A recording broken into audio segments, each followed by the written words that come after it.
अब हम लोग समझेंगे grouping and marshalling of balance sheet. Balance sheet accounting, financial accounting process का एंड रिजल्ट होता है। ये इसे पोजीशन स्टेटमेंट भी कहते हैं। ये एंड ऑफ अकाउंटिंग पीरियड में एक statement of assets and liabilities होता है। अब जो जनरली ये बैलेंस शीट टी फॉर्म में बनता है।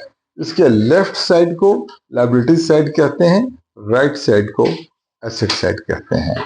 अब ग्रुपिंग ऑफ बैलेंस शीट का मतलब grouping of assets and liabilities. Grouping मतलब क्लासिफिकेशन। एसेट्स को दो क्लास में बांट देते हैं, fixed assets and current assets.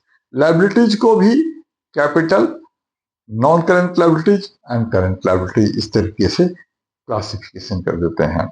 इसके बाद हर क्लास के अंदर जितने भी आइटम्स होते हैं उनको भी अरेंज करना पड़ता है। इस अरेंजमेंट को मार्शलिंग ऑफ बैलेंस शीट कहते हैं। इस पर एग्जाम में क्वेश्चन आते हैं।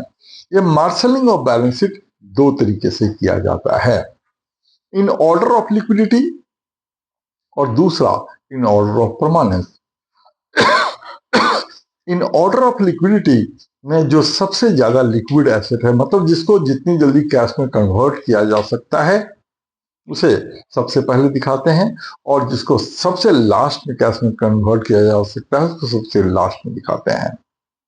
तो प्रोप्राइटरशिप और पार्टनरशिप जो बैलेंस शीट बनाते हैं लिक्विडिटी ऑर्डर में बनाते हैं, लेकिन कंपनी की बैलेंस शीट परमानेंस ऑर्डर में बनाते हैं। परमानेंस ऑर्डर क्या है? जो सबसे कम लिक्विड है वो सबसे ज्यादा परमानेंट एसेट या लायबिलिटी है, उसे सबसे पहले नंबर पर दिखाते हैं, और सबसे कम परमानेंट मतलब सबसे ज्यादा लिक्विड एसेट और लायबिलिटी को बैलेंस शीट में सबसे नीचे दिखाते हैं।